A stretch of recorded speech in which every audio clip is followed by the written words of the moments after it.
vamos falar sério aqui no Tarde Show.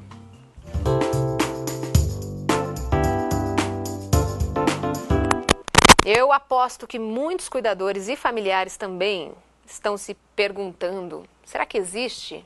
Ou estão até se perguntando como alguém pode praticar atos que possam resultar em maus tratos contra os idosos, né? Será que isso existe? Existe. Infelizmente, maus tratos em idosos podem ser mais comuns do que a gente imagina. Infelizmente mesmo. Esse é o nosso assunto agora com a vice-presidente do Conselho Estadual do Idoso, Juracy Fernandes, e a nossa psicóloga Lorena Araújo. Tudo bem, meninas? Tudo bem. Tudo bem, Lorena?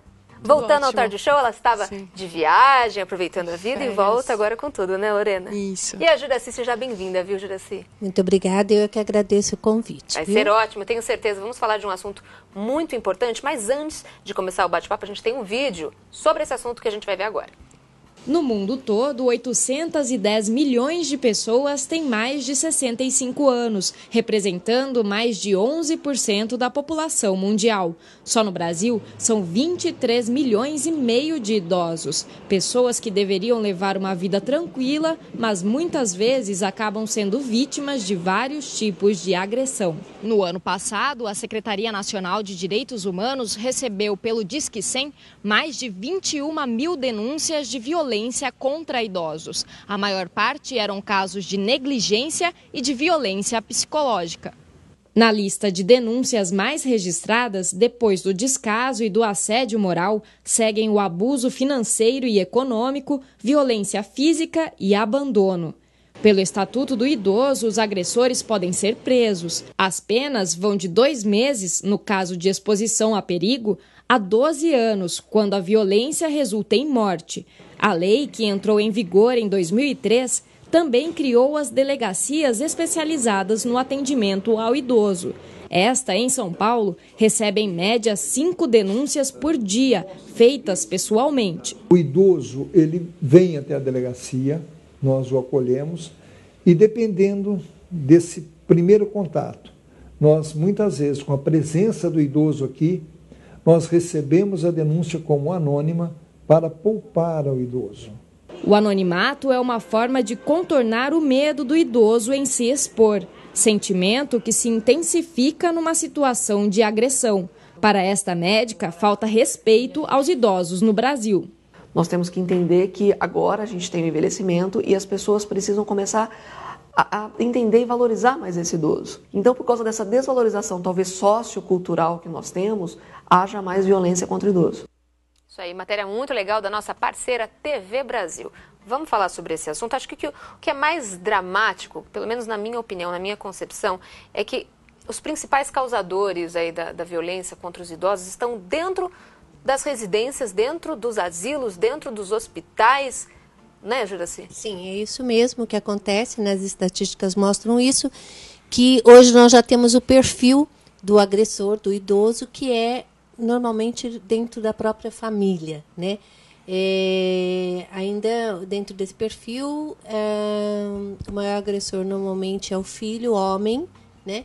Em segundo lugar vem a nora e depois o genro e aí o cuidador, enfim. Né? Mas está dentro da própria família. Quais as principais causas aí de uma agressão? Dentro de casa, dentro da própria residência, né? Então, dentro da própria residência, o que a gente encontra muito é a violência psicológica, né? Psicológica, você diz assim, até o fato de discussão, mandar calar a boca, ficar então, quieto. E assim, e o idoso, porque esses números, apesar de ser, assim, já muito triste, porque é enorme, você viu que, não é, de 2011 eram 8 mil e 2012 passou para 23 mil, né, o número de denúncia após o Disque 100, né, que é um serviço que foi implantado recentemente e vem dando muito resultado. Então, hoje as pessoas sabem aonde denunciar, mas as denúncias ainda são muito poucas perto do número de casos que existe realmente. E por que o idoso não denuncia? Porque ele tem vergonha de denunciar a própria família. Com certeza. Né? E às vezes ele também não consegue reconhecer, por exemplo, a violência psicológica que nós estávamos acabando de falar, ele não reconhece que como é uma agressão, uma né? agressão, Acha né? que a agressão é só aquela física, que é mesmo o tapa, o beliscão, o empurrão, não é? Então, essas são as agressões físicas. E ele acha que chamá-lo de velho, que ele não serve para nada, que ele já passou da hora de morrer, ele não entende como uma violência. E isso é uma violência psicológica, porque o idoso vai ficando cada vez mais deprimido, com a autoestima muito baixa. É uma violência psicológica fortíssima, né, Lorena? Sim. O que isso pode causar aí para um idoso? Ela disse em relação a estar deprimido, mas pode causar distúrbios aí psicológicos num idoso? Como que funciona? Como que é compreendido isso? Como que é absorvido isso? Então, o que ela estava falando, né, a parte da relação emocional que tem normalmente entre o idoso agredido e o agressor, isso dificulta bastante a denúncia, porque muitas vezes ele é dependente ou emocionalmente ou até financeiramente desse agressor. Né? E isso não vai causar aqueles distúrbios clássicos que a gente conhece, mas isso traz questões relacionadas à autoestima, à depressão, esse tipo de transtorno, sim. Né? Só que muitas vezes esses maus tratos também estão associados a outros distúrbios psicológicos na casa. Então, às vezes, o Alzheimer, Parkinson, outras coisas, então vai tornando a situação mais complexa. E muitas vezes o agressor também vem de quadros de alcoolismo, drogadição. Então, todas essas coisas, quando isso vai se juntando, isso, se juntando, vai tornando isso muito mais complexo. Acho que também um grande problema é que, infelizmente, os idosos dependem... Infelizmente não, né, gente? É natural. Os idosos dependem de uma pessoa... Alguns idosos dependem de pessoas mais jovens para cuidados especiais. Tem alguns idosos que têm cuidados especiais, por exemplo, o caso do Alzheimer e doenças específicas, que necessitam de cuidados especiais, né, Juracy?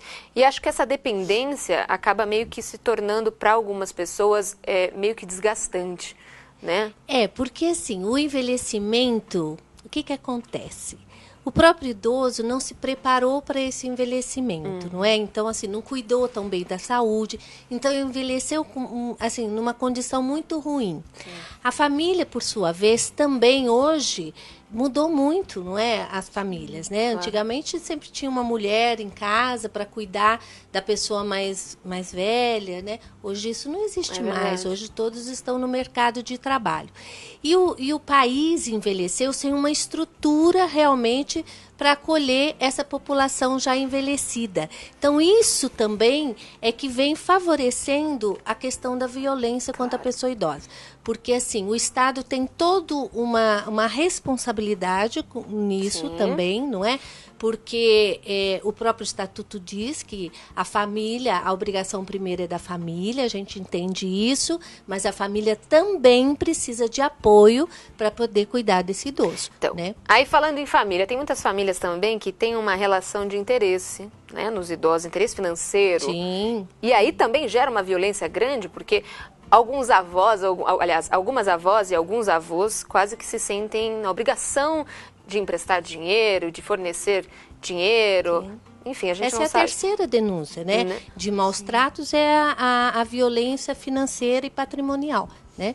Que vem ocorrendo muito por conta mesmo de que o idoso muitas vezes é enganado e novamente pelo próprio familiar, não é? E se ele não dá também... Infelizmente. E assim, o idoso, de uma forma geral, ele é muito agarrado com a família, né? É verdade. Então, perder esse vínculo familiar é algo que ele não quer. Então, muitas vezes, ele acaba abrindo mão mesmo do seu patrimônio para poder continuar sendo amado por aquela família, amado com entre certeza. Aspas, né? Ser aceito. Ser aceito, né? E fora isso, nós temos aí o famoso empréstimo consignado, né? Que o idoso tem sido, eu costumo dizer sempre, que é a galinha dos ovos de ouro, né? Não só para a família, mas como para as instituições financeiras também. né? Que é um empréstimo garantido e com um retorno também garantido, né? E o idoso com isso, né, está ficando totalmente sem nenhum recurso financeiro, nem para as suas próprias necessidades básicas. Né? É verdade, né? abrindo mão de tudo. Outro tipo de violência é o caso do abandono e da negligência também, né, Juraci? Eu queria que você comentasse um pouquinho a respeito. Pode ser considerado uma violência, não pode? Não, é considerado uma violência, inclusive é crime. Isso está dentro do estatuto.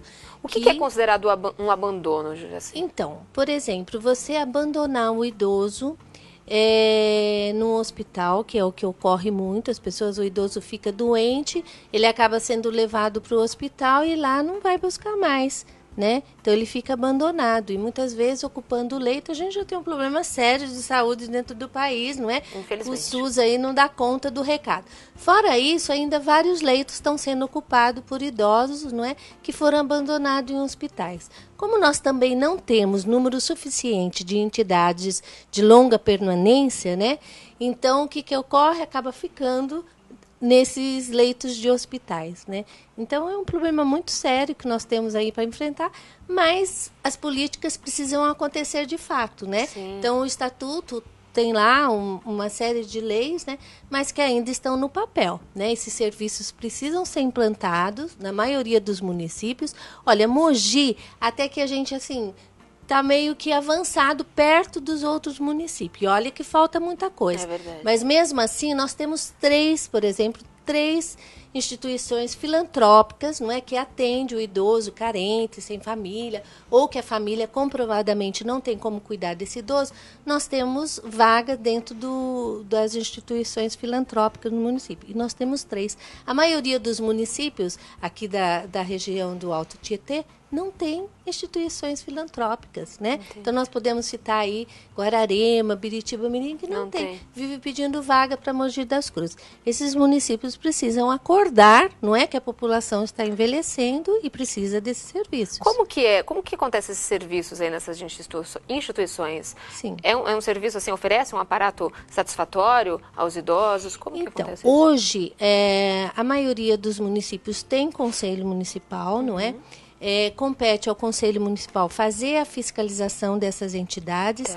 E essas entidades, normalmente, elas recebem subvenção do município e do estado. E, por conta disso, elas são fiscalizadas pelos conselhos, pela vigilância, pela própria Secretaria de Assistência Social, por conta dessa subvenção. Então, normalmente, essas entidades filantrópicas têm uma condição mínima de atendimento. Onde nós temos encontrado grandes problemas são nas casas de repouso particulares. Esse é o grande problema que nós temos em todo o país, infelizmente, e que nós temos, sim, que abraçar isso, porque existe muito idoso morrendo dentro desses locais. É verdade. Lorena, como que a gente consegue identificar que um idoso está sofrendo maus tratos? Se, por exemplo, está sofrendo maus tratos em outro local que não seja a residência, como que os familiares conseguem identificar isso e ajudar e auxiliar de alguma maneira? Você vai observar mudanças de hábito, então, de certa forma, um pouco aquilo que você já observa quando a criança está recebendo maus tratos, né? Você vai observar uma evitação. É parecido, então, se assemelha? Sim, nesse ponto que você perguntou, sim, porque ele começa a evitar, ter dificuldade, não quer voltar ao local, né? Tem dificuldade de falar sobre o assunto, muitas vezes por essa questão emocional de envolvimento.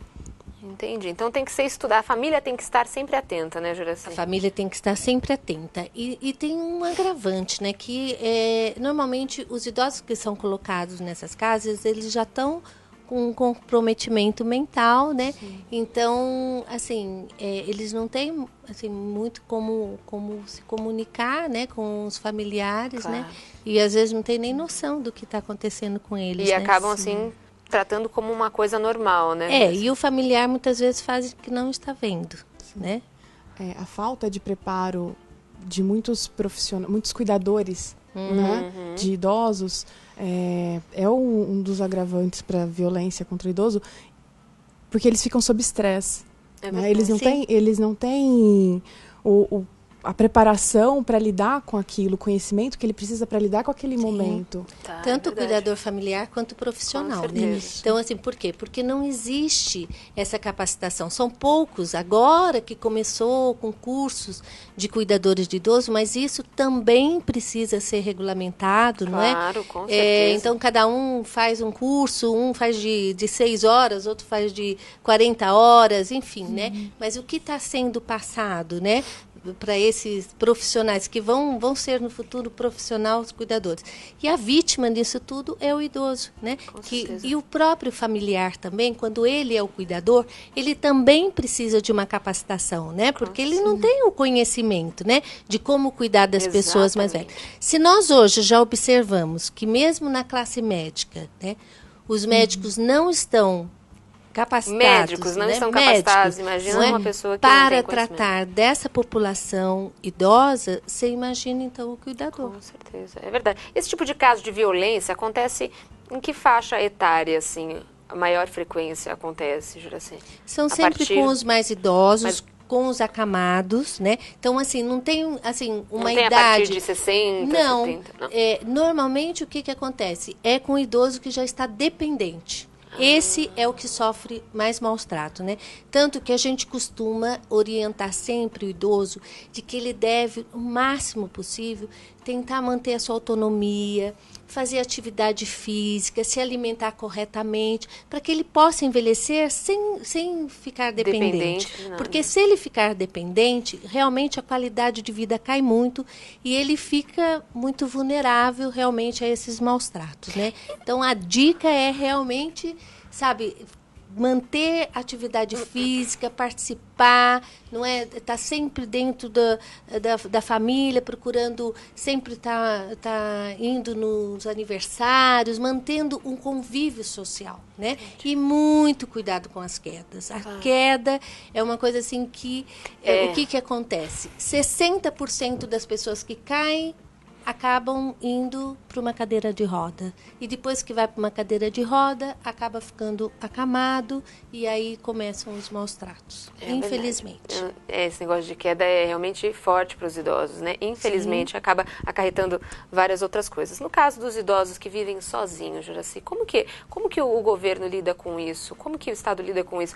Em relação a cuidados mesmo, aparato, como que é visto esses idosos que não têm a quem recorrer? Então, olha, em São Paulo já temos um projeto muito interessante que é o acompanhante de idosos, que é exatamente para dar todo o apoio ao idoso que mora sozinho. Que, assim, muitos idosos não querem morar com a família, querem continuar tendo o seu cantinho. Então, o que eu acho super importante, isso tem que ser respeitado. Mas é aquilo que eu falei anteriormente. A gente precisa do apoio do Estado, não é? Para estar podendo ajudar essas famílias e esses idosos, né? Esse programa acompanhante de idosos que já existe no município de São Paulo é muito interessante. Então, são cuidadores que vão na casa desses idosos 2, 3 vezes por semana, quando esse idoso, para dar uma assistência, ver se ele está precisando de alguma coisa. Se esse idoso, por exemplo, já tem consulta marcada, eles acompanham junto, vão até a consulta. É um trabalho muito interessante que é mantido pela Secretaria de Saúde do município de São Paulo. Então, assim, existem muitas coisas boas projetos maravilhosos que precisam ser implantados em todos os municípios. Em Mogi também, inclusive, olha só, acho que a gente tem que lembrar que todos nós vamos envelhecer um dia, né, independente de idade, somos todos cidadãos, né? Temos os nossos direitos, sendo idosos ou não, né, meninas? Eu acho que isso é direito de todo o cidadão brasileiro. Tem que ter respeito, tem que ter saúde, tem que ter cuidado e carinho também. Nunca é demais, né, gente? Idosos ou não, a gente merece. E, mais importante do que tudo isso, denuncie também, né, Juraci? Importantíssimo. É uma obrigação de toda a população denunciar, não é? Você não pode ser conivente com maus tratos, com ninguém. E principalmente com a pessoa idosa, com a criança. E isso já está também no estatuto. E as denúncias podem ser anônimas. As pessoas têm muito medo de denunciar, né? Então nós temos que quebrar isso. As pessoas precisam realmente ter coragem de denunciar. E até porque as denúncias podem ser anônimas. E agora com o Disque 100 ficou muito fácil. É Disque 100 e esse Disque 100 funciona. Pode discar que funciona em 3 dias, porque o Disque 100 é na Secretaria de Direitos Humanos de Brasília, né? Mas em 3 dias a denúncia está aqui no município e eles cobram um retorno. Nós somos obrigados a dar um retorno para dizer o que foi feito naquele caso da denúncia que eles enviaram para o município. Que ótimo. Disque 100. Pode falar, Lorena. Você queria falar alguma coisa? Sim, que o que você estava falando, né, do respeito, do carinho, a gente não percebe, mas muitas vezes, no dia a dia, a gente também falta com respeito com o idoso. No transporte público, quando não respeita aquilo que já é um direito adquirido deles. Coisas muito simples, como aquilo das vagas específicas para idoso. Isso tudo tem um significado. É verdade. Né? O idoso, ele não tem a mesma capacidade de locomoção, a mesma agilidade que a gente. Por isso que essas vagas são próximas. E são coisas muito pequenas que a gente acaba não respeitando. Infelizmente, algumas pessoas não levam a sério como deveriam levar, né? Sim. Vamos encerrar o bloco, então, infelizmente, também, porque acabou o nosso tempo, mas foi muito gostoso, muito informativo, né? Ótimo falar sobre esse assunto com vocês. Vou pedir para você deixar o contato, Lorena, por favor. 2832-3676. Perfeito, manda um beijo para a Marjorie também. E você, Juracy, contato, por favor. Olha, o contato pode ser no Conselho Municipal do Idoso, 4798-4716, e também qualquer problema pode me ligar na UNAI, na Universidade da Terceira Idade, 4791-8125. Perfeito, foi ótimo, obrigada, viu, gente? Obrigada mesmo.